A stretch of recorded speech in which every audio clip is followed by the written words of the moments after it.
Então, pessoal, só para ficar mais claro, então eu tenho o que aconteceu no veículo da nossa avaliação, do nosso diagnóstico. Nós temos uma indicativa de mistura pobre, né? Então, tensão baixa da sonda lambda 1 do banco 2. Então, nós temos aqui na ilustração, nós temos a sonda lambda pré-catalisador, tá certo? E nós temos a sonda pós-catalisador. E nós temos aqui a câmara de combustão. Então, se eu tenho uma queima dentro do ideal, né, onde todos os elementos, a quantidade de combustível, quantidade de ar, né, a queima, né, a taxa de compressão ideal, né, tudo dentro do normal, então eu tenho aqui algo estimado em torno de 2% de oxigênio, né, que sobra dessa reação. Se eu tiver um veículo, né, onde um dos cilindros eu tenho o ar entrando mais o combustível, eu não tenho a queima aqui, né, devido nesse caso específico, um problema relacionado a uma queima, né, um problema na bobina de ignição, então o ar não vai haver a reação ou não vai haver a reação completa, então eu vou ter uma quantidade maior de oxigênio. A sonda lambda, ela trabalha, o nome dela é sensor de oxigênio também, né? Então ela trabalha baseado no oxigênio. É o oxigênio na sonda lambda de banda estreita, é o oxigênio presente de referência e o oxigênio que varia nos gases de escape. Então, se eu tenho uma quantidade maior de oxigênio, isso vai ter um equilíbrio entre os íons de oxigênio e, consequentemente, eu não vou ter uma corrente elétrica alta, vou ter uma corrente elétrica baixa. Então, por isso que a falha gerada era relacionada à sonda lambda, né, ao sensor de oxigênio indicando que existia mistura pobre. Então, se a gente não tiver esse conhecimento, o que eu vou deduzir? Eu vou deduzir que o problema já vai ser possivelmente do injetor, né? Por isso que nós temos que ir montando o quebra-cabeça, montando um diagnóstico, não é isso? Pego a informação, então eu sei que uma queima irregular vai gerar uma mistura pobre. Então, o modo mais fácil, mais rápido de avaliar é verificando como é que está a queima, né? Logicamente, eu estou citando esse caso específico, mas outros casos também. Então, através do osciloscópio, ver como é que está a queima, como é que está o sinal do secundário. E aí nós fomos felizes, né, de já rapidamente identificar que existia um problema ali, né, voltado para, nesse caso específico, o transformador de ignição, curto-circuitando a linha de queima. Agora vamos ver, a gente simulou também um problema de bobina, aí vamos ver o que aconteceu através do scanner, vamos ver o que aconteceu com os valores de sonda lambda. Então nós simulamos aqui, nós temos bobina de ignição mau funcionamento, P0354. Então tivemos aqui uma falha também gerada na sonda 2 do banco 1, tá certo? Mas isso foi devido no processo, a gente fazendo, né, com que fosse gerada a falha, na sonda 1 do banco 2, né, que era a falha que já estava presente. Ok? Então, veja o que ocorreu para que isso sirva de uma referência para quando a gente encontrar essas condições, tá certo? Que nós vamos mostrar do valor da sonda lambda. Então, veja bem, nós temos a sonda lambda 1 banco 1 e sonda lambda 1 banco 2 em 0,03 volts. Certo? Acelerei aqui, ó, posição do acelerador, rotação do motor. E o valor ele não sai, né, de uma tensão baixíssima. Lógico, né, que isso aí é um valor calculado, né? Então nós temos um sistema trabalhando aí em circuito aberto. Certo? Então nós vamos fazer o que? Nós fizemos para fazer uma avaliação e começar do zero. O que eu faço, o que eu recomendo? A gente apaga a memória, reseta os parâmetros, a gente começa a observar o comportamento do sistema, né, através da sonda lambda, o comportamento da queima, né, isso, da queima misturar combustível, baseado consequentemente na quantidade de oxigênio que vai sobrar nos gases de escape, e vamos ver como é que vai se comportar os valores das sondas após apagar a memória e resetar os parâmetros. Chama a atenção aqui que eu estou trabalhando aqui com dois sistemas. Estou trabalhando com o sistema do veículo, tá certo? E estou trabalhando com o obedecedor genérico também. Porque, por exemplo, o parâmetro de ajuste de longo e curto prazo nesse veículo a gente só vai encontrar no genérico, no OBD2 genérico, tá certo? Nesse momento aqui nós estamos aí com o Hyundai, tá certo? Santa Fé, motor a gasolina, então nós estamos no sistema proprietário, ok? Usando o sistema do veículo. Bom, aqui nós vamos usar agora o OBD2 genérico, tá certo? Que eu quero ver alguns parâmetros que nós só vamos encontrar lá. Então, também tem uma falha aqui, tá certo? A falha de sonda lambda 1, banco 2, tensão baixa. Daqui nós também temos os valores de sonda também, sonda 1, banco 1, sonda 2, banco 1, sonda 1, banco 2 e sonda 2, banco 2, também naquele patamar, né, de uma tensão muito baixa, né, mesmo acelerando. Então, tanto no sistema proprietário como no padrão OBD2, nós temos os mesmos indicativos de parâmetro. Por que eu estou chamando a atenção para isso? Porque às vezes no OBD2 genérico a gente não tem um detalhamento como no sistema proprietário, tá certo? No sistema de gerenciamento do motor proprietário, ok?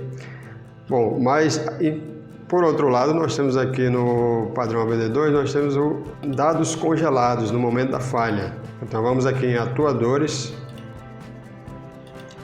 Então, leituras congeladas, ou o freeze frames também, como também é conhecido, tá certo?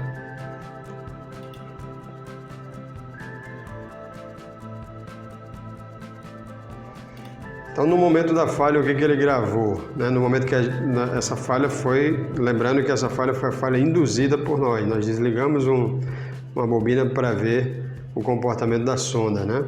Então, nós temos aqui o código P0151, tá certo? Nós temos o sistema de combustível aberto por erro, tá certo? Então, automaticamente ele abriu o circuito, então o sistema passa a trabalhar em circuito aberto, ou seja, o sistema de gerenciamento do motor não está mais fazendo o ajuste da mistura ou ajustando o tempo de injeção baseado na informação dos sensores de oxigênio. Então, ela deixa os sensores de oxigênio de lado, tá certo? E passa a trabalhar em circuito aberto. Ok?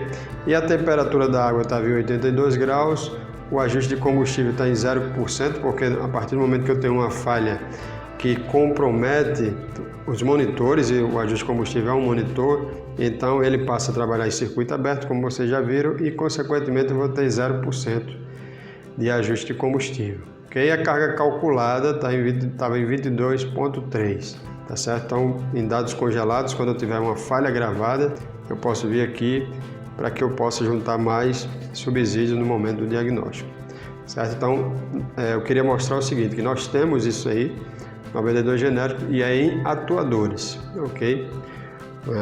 Porque leva a crer que vai ser na parte de leituras, não é isso? Mas é no recurso atuadores. Bom, aqui nós já voltamos para o sistema proprietário da Hyundai. Nós vamos apagar as falhas. O DT6 atualizou, nenhuma falha detectada. Foi ajuste. Resetamos os parâmetros e agora vamos conferir como vai ficar os parâmetros dos sensores de oxigênio. Então, selecionamos os itens que nos interessam, que o sistema proprietário disponibiliza. Então, tensão da sonda lambda 1 e sonda lambda 2 já trabalhando dentro do padrão, né? As sondas variando, vamos ver aqui no gráfico, que fica melhor a visualização. Veículo acelerado. Então, as duas sondas lambdas vão trabalhando dentro do normal.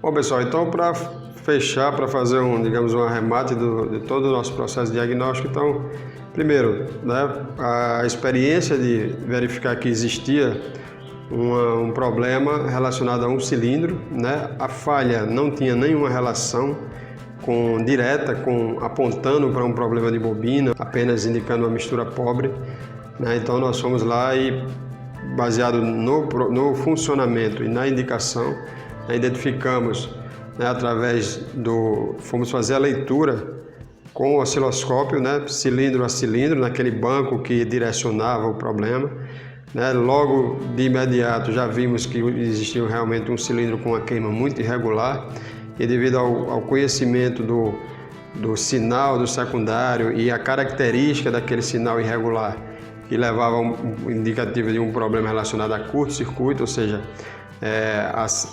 a centelha, né, estava acontecendo fora da câmara de combustão.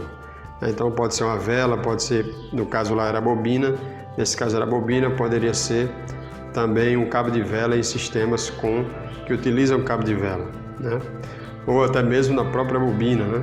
Às vezes a bobina está com uma rachadura e centelha, então pode gerar um sinal igual ou semelhante, não é isso?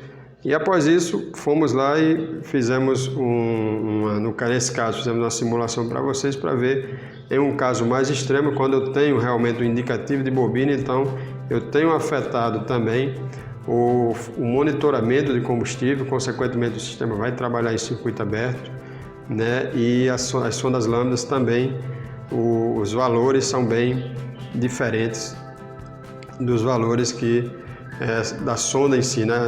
O sistema mostra um valor calculado, tá certo? Então é interessante que a gente esteja atento a todos esses pormenores, estratégias de funcionamento, para que faça um diagnóstico assertivo e evite, né, como acontece muito, né, ainda, infelizmente, diagnósticos precipitados.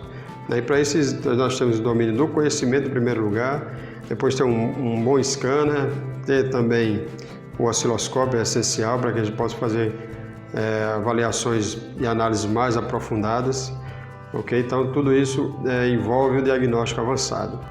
Então todo esse conhecimento e essa experiência que nós adquirimos, nós disponibilizamos no nosso curso Diagnóstico da Sonda Lambda sob o padrão ABD2, onde vocês vão estudar tanto a sonda lambda de banda estreita como a sonda lambda de banda larga de 4, 5 e 6 fios, né? 4, 5 e 6 fios. Também o monitoramento do catalisador, o diagnóstico do catalisador, a sonda pós-catalisador.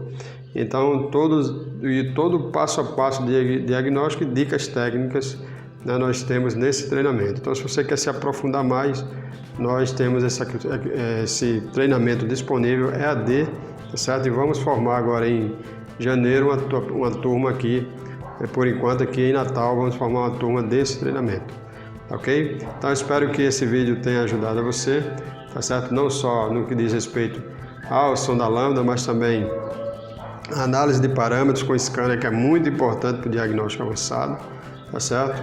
E espero que tenha sucesso nos seus diagnósticos e até o próximo vídeo.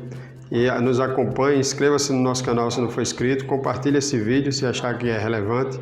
Quando se inscrever no canal, clique no sininho para que você seja avisado nos nossos próximos posts, ok? Então, um forte abraço, sucesso e até o próximo vídeo.